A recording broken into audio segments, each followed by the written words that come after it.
Innocent Ezra. Okay. Okay. Chairman on the Chairman Market. Okay. Thank you. Okay, thank you so much, sir.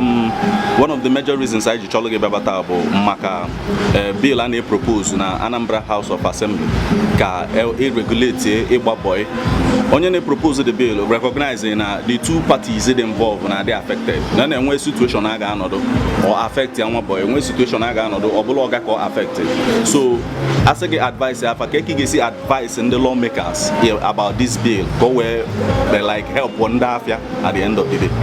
Onye na-epush the bill, Ozra and NAIRA, one NAIRA.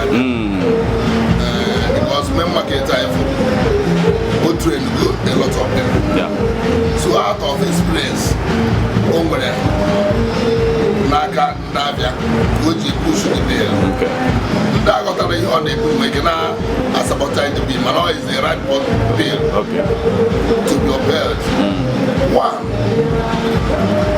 Ogo abuna botara nwa boy ya ma no ka future nwa boy aha ko wero ko dozie ozo ya stay off ma o add back to millionaire rank and Igbo nwere. Yes. Mana ozo ya stay off ma o add house ndobi weka. Yeah.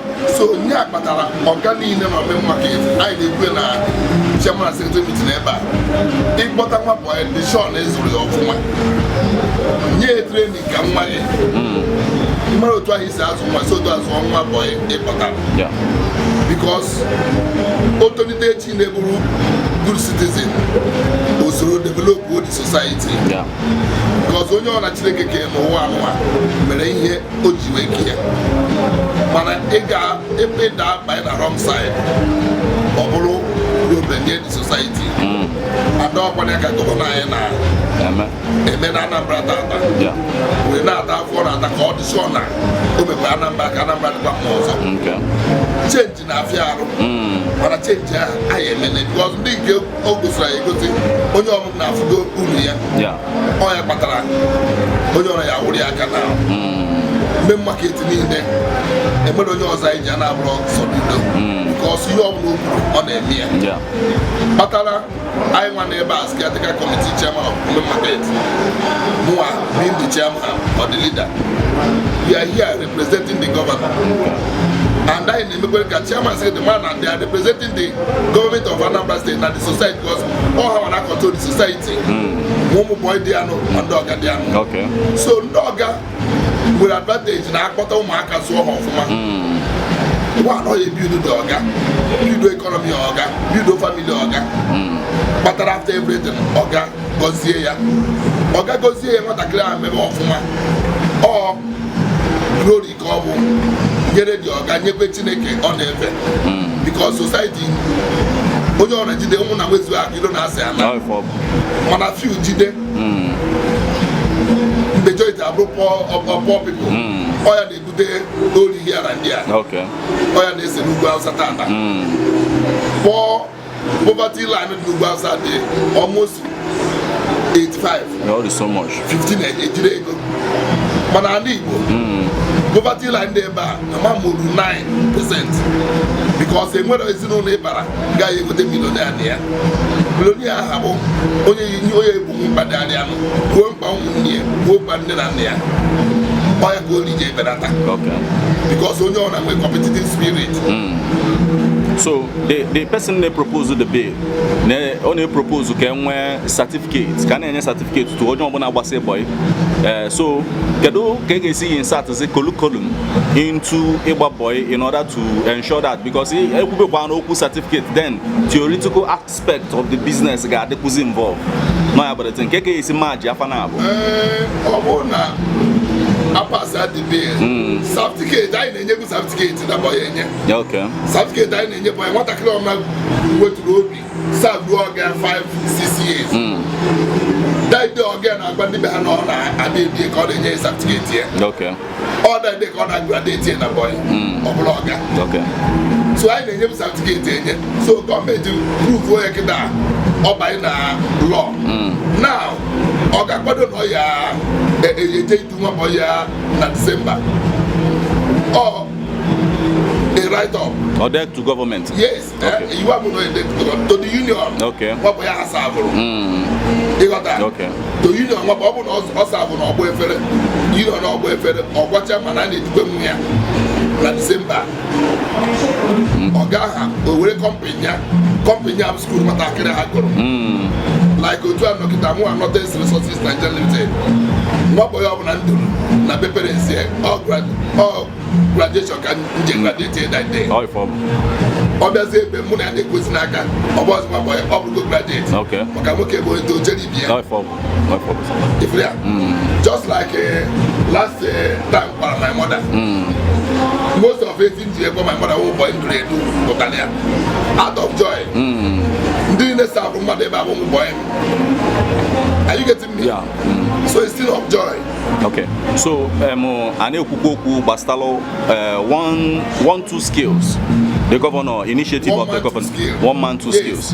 Last year. So, hane kuku otoyesi we me in such a way that na onya anache idu mmadu no.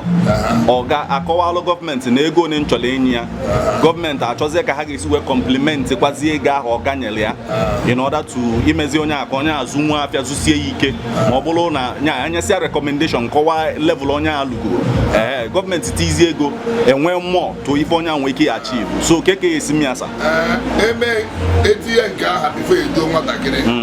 Government any charge up to the expectation. Okay. You got that? Because government solu don't make it there. When I came, I can follow up governors. Okay. Okay. Had a good need, we had a good need. Okay. Solu do 1 man 2 scale. Don't make it. Not less than 100 people benefiting here. Okay. 100 boy. Okay. Now I got 8 raw. They benefited from it. Okay. I charge and receive the money, not just out. Okay. So government will be women. Solution I have on your call. Okay. So I'm on subsequent governments. Okay. Just sustain me. It's very okay. Okay. You do what I can. You go to what I can. What I can. Say put a congratulate Kenyans and Kika. Everything someone will do it because you take your photo guy with it. Now the school need to lay to Matakere. Okay. So everyone Matakere here as Sambuda. Matakere called the government. They go to do to a government compliments. Okay. So how we now you will take the government for God to avoid the dog in jail with Bible. Okay. But you let me do mass. Okay. So when you're not qualified, I need to okay with the company that here as a bodo, or graduate to go to my boy. And then you go to away here. Okay. Then you incentive shop, or then you incentive, you have been a bit 2 years. Whatever. Okay. Oh, this year, I had the automatic, which I went out in the job, but it's a happy. I put your guy, you got that. You don't want to have a get an agent to was I do job. Many friends, now it's okay. Support her. Okay. What I can off. So, government and achievement, and maybe okay. You got that. Okay. So, I government, if you diplomacy, documents. Okay. Nka can get you a mechi. Of late, NAIRA na appreciate towards the dollar.